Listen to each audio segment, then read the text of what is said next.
Starter Smart Means Business, and I'm in here to greatly drive your business as it's supposed to be. Your drive of business is entirely supposed to give you the chance to understand the information available. You need to understand quite a number of things coming in from the business world, and from the perspective of business, if you're to look at that, there are lots of stories that are making headlines, there are lots of discussions that you need to be part of, and that is what we do here every single day. And pretty much a situation when you get into our ever-growing brand with joining us on GoTV and DSTV. DSTV channel number is 372 and GoTV channel number is 394. And you can definitely get us there on mainstream. Now, on the YouTube channel that is on social media, you can as well join us. We are growing there bigger and better on YouTube, Smart24 TV Live and Smart24 TV. We've got 2 accounts in there, and you can definitely still look up there and get in touch with our business reports and business stories. Well, and also on the other hand, by the way, as we continue to drive business, you need to as well get in touch with our website. That is www.smart24.tv. This one gives you the latest reports, both local and international. And of course, it should be business related because we are the driving force of business in Africa. And as we continue to show you how much and how important it is, you a viewer, to get in touch with business, it is definitely something you would want to be part of. This year started on a high note with the fact that Uganda lifted the lockdown.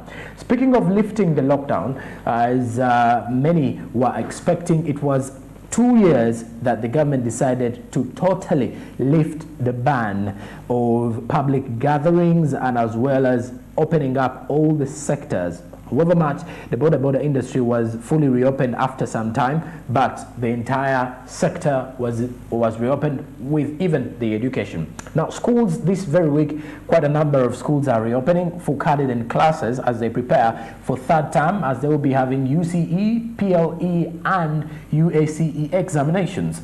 But the bigger worry has still remained the focus of inflation.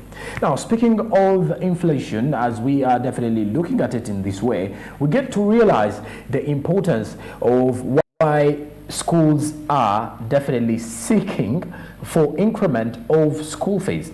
Now, most of the schools are seeking for increment of school fees because they believe that this will be the answer to the ongoing hike in prices. This hike in prices has affected the supply of food in schools simply because it seems very expensive. And once it is expensive, some schools may not be able to afford. Back in that time, when we look at this situation, we get to realize how important this is. That over last term, we realized that schools closed quite early, and the reason as to why they closed quite early was because of the issue to do with inflation, and most of them could not live with it. Now, at the end of it all, I'll be asking in for my producer to first get me back the news recap report on the hike in rice prices for you to get to understand how this is affecting the process of production in one way or the other from the farmers as well. Now, this particular report was earlier on brought in by Bareja Andrew late in the morning with the press, rather with the news recap. Now, let's first get more of this report as we get to understand how the prices of the price of rice has increased in Uganda and which answers we have from the traders and what the traders say in regards to this one.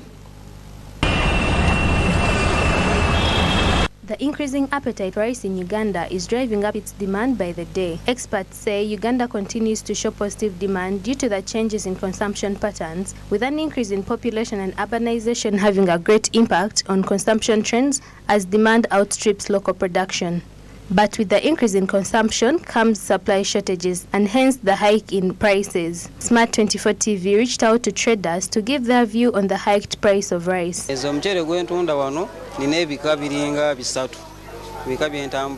far, the types I'm selling here, I have Super Mbale. Many people call it one-on-one because it is good and has a good taste and smell, which costs 4,500. That's a kilogram. Super TZ costing 4,000 a kilo. and Kaiso 3,800, and Kaiso broken 3,800, and it is good. And even Pakistan in two types, I sell it at 4,000 and 4,500.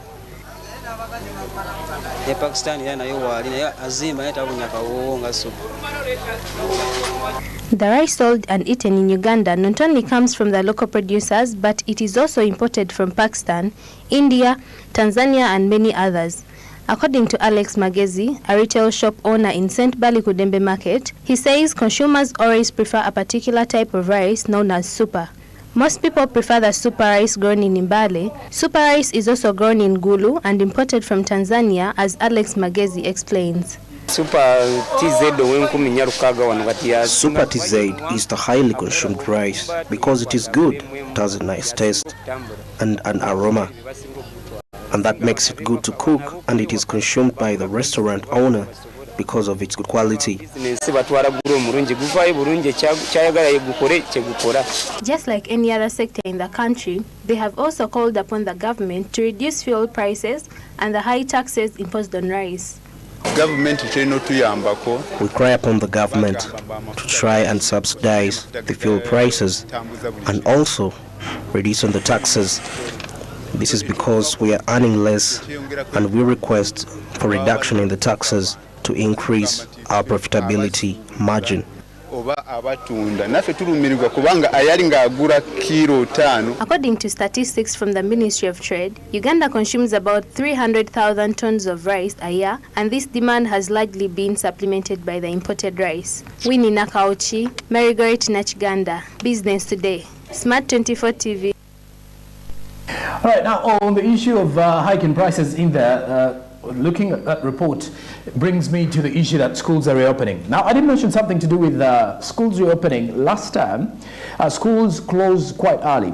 The reason as to why these schools closed was because of the rise in prices. Now, at the time, when you look at the situation of maize flour, kawunga kamogo, kawunga kakasoli, the one we've definitely been eating for the people in Kenya, ugali. Now, here, when you look at the situation here in Uganda, a kilo back then, because I would definitely believe a kilo of maize flour last year was at 2,000 Ugandan shillings, and in most areas was 1,800, and you can definitely see a half kilo going in for 800 shillings, 1,000.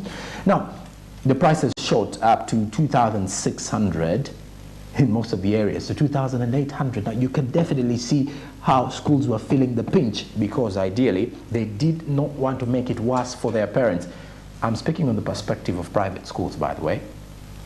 Now, schools decided to close up very fast because they could not afford maintaining these students at home, rather at school, and their parents would not exceed the amount of fees they've been used to, or the fees that they saw on the circulars.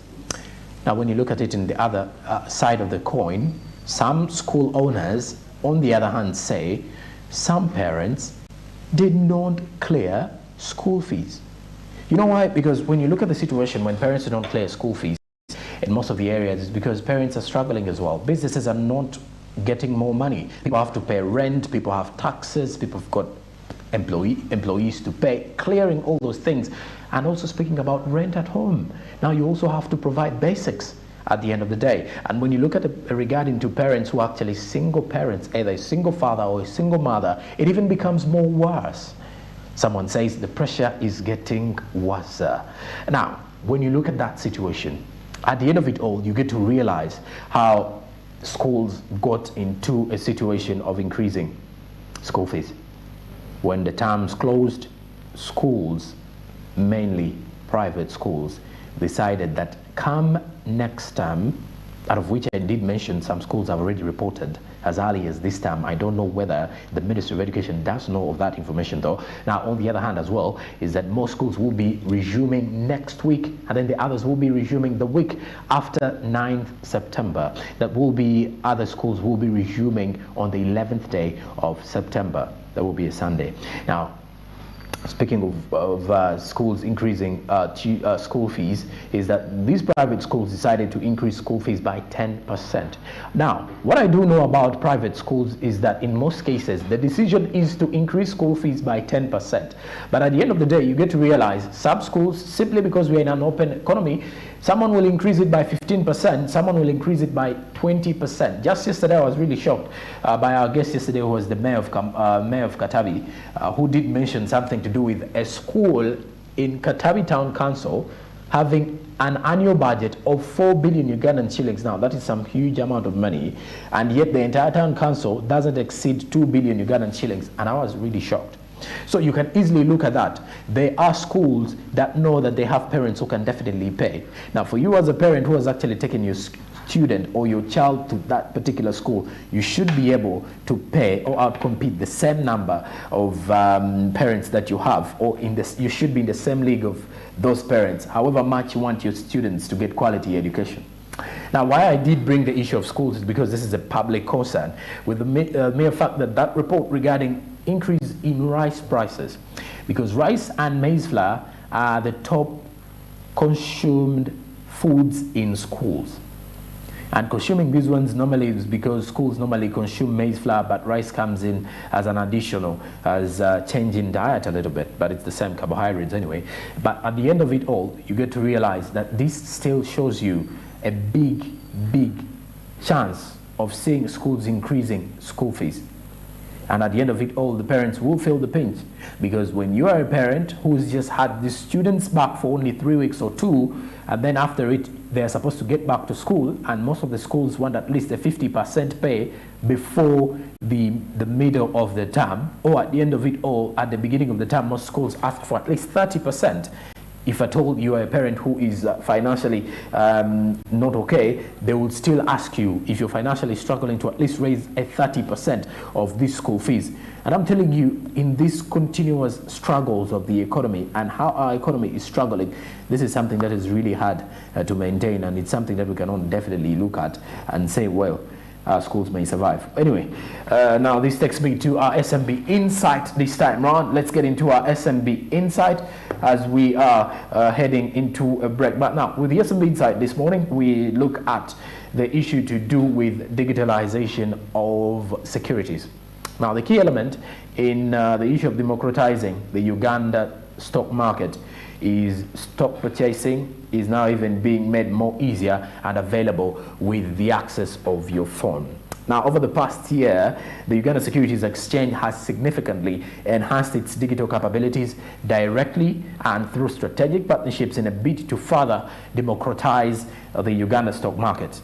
Now, the emergence of cheaper technologies will enable existing and potential investors execute transactions in relation to shares and bonds, which shares and bonds have been listed on the Uganda Securities Exchange by providing stock brokerage services in line with the rules of the exchange. Now, the Capital Markets Act and regulations they are under are those that are supposed to be followed. Now we get into the SMB Insight, or the issue of digitalization of securities, and this was happening yesterday when cheaper technologies was being added onto the Uganda Securities Exchange, and now they are legally brokers.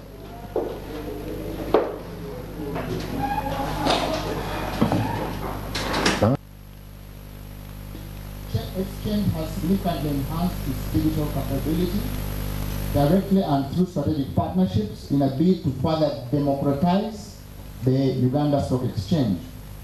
We want to retaliate our commitment to grow an inclusive market. Everybody really needs to come on board.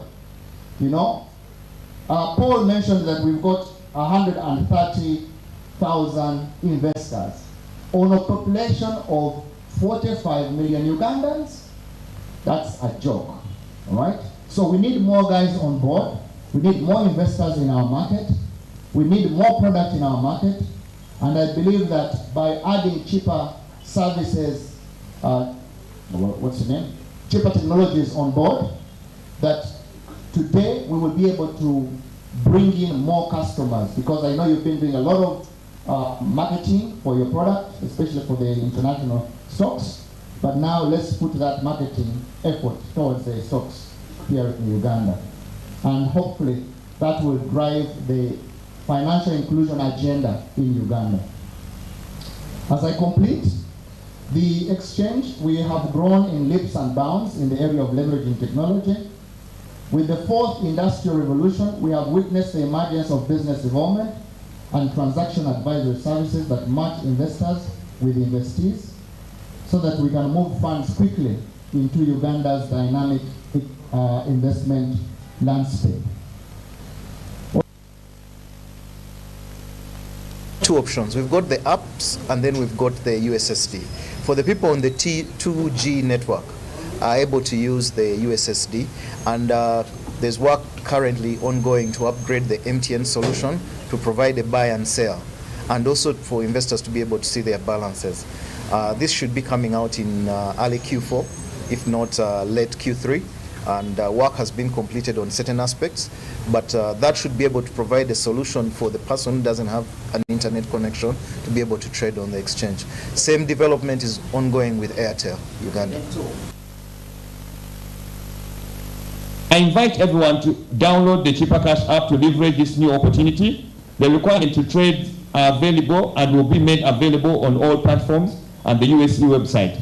Allow me to thank everyone who has made this momentous occasion possible, especially the teams at the Uganda Securities Exchange, Capital Markets Authority.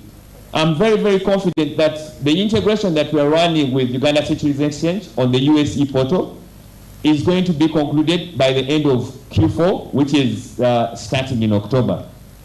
We look forward to helping millions of customers to leverage this investment opportunity by owning a part of the publicly traded company in the Pearl of Africa. Thank you very much. Company valuation has gone up. We're now valued globally at 2.2 billion USD. We process averagely 100 million USD in transactions. We have rolled out, initially we were a local P2P, cross-border money transfer company. Now we've rolled into investment, and that's the reason why we're here. And we've signed a very exciting business opportunity with Visa. So we're going to launch the Cheaper Visa virtual card. And that process is very, very well supported by the Bank of Uganda. We think that we should be getting our license for payment instrument by end of this quarter. So generally we're doing well. And out of the 9 countries where we're present, 7 in Africa, 2 UK and the US, Uganda is the second biggest after Nigeria. Of course, Nigeria comes with the population, the purchasing parity, the adoption of technology, but Uganda is the second biggest. So in brief, we are here for a long run. We're not closing shop. We've given this confidence to both the board and the management of USE. We are going to stay, and we're going to develop this market together. Thank you. All right, there you have it. Cheaper Cash is now a broker on Uganda Securities Exchange. Now, initially, at the beginning of the year, there were some issues regarding that, but I think you've been following up more of that. With Anthony Sebale in financial markets, you'll be getting more of that and what it means for the Uganda Securities Exchange and what it means for the brokers and what it means for Uganda's stock market. Well, after the break, we talk events planning ahead of something very, very interesting. It's a topic that we're going to be discussing immediately after the break, as we're definitely going to be looking at something to do with the Bridal Expo that is coming up next week. That will be between 10th to 11th of September. Stick around with me. We are live, DSTV channel 372, GoTV channel 394. Good morning. This is Smart Means Business.